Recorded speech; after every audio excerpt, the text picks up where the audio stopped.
بسم اللہ الرحمن الرحیم۔ السلام علیکم دوستو، کیسے ہیں آپ سب؟ امید ہے سب ٹھیک ہوں گے، خوش ہوں گے۔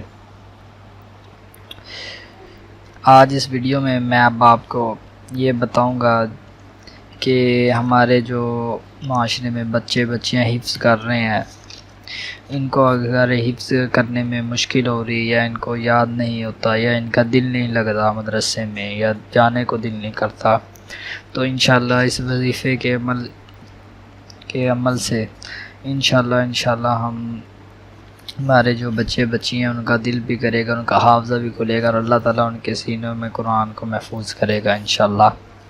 جن کو قرآن مجید یاد نہیں ہوگا ان کے لیے یہ وظیفہ بہت ہی کام دہ ہے، تو انشاءاللہ آپ اس وظیفے کو پڑھیں اور انشاءاللہ آپ کامیاب ہو جائیں گے قرآن پاک کو یاد کرنے میں۔ اللہ تعالیٰ توفیق دیتے ہوتے ہیں ویسے، جس انسان کو بھی دیں۔ چلیے جی، آج کی اس ویڈیو کی طرف چلتے ہیں۔ ویڈیو کی طرف جانے سے پہلے میں آپ کو یہ بتا دوں، اگر آپ نے میرا یہ چینل سبسکرائب نہیں کیا تو پلیز اسے سبسکرائب کریں۔ چلیے جی، بسم اللہ الرحمن الرحیم۔ یہ وظیفہ جو حافظ قرآن بن رہے ہیں یا جو حافظ قرآن ہیں، ان کو قرآن پاک یاد نہیں ہوتا، ان کے لیے خصوصاً طور پر ہے۔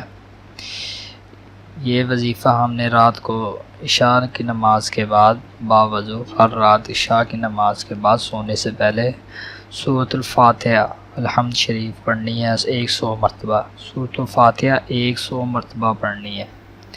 میں ذرا سورت آپ لوگوں کو پڑھ کر سنا دیتا ہوں۔ بسم اللہ الرحمن الرحیم۔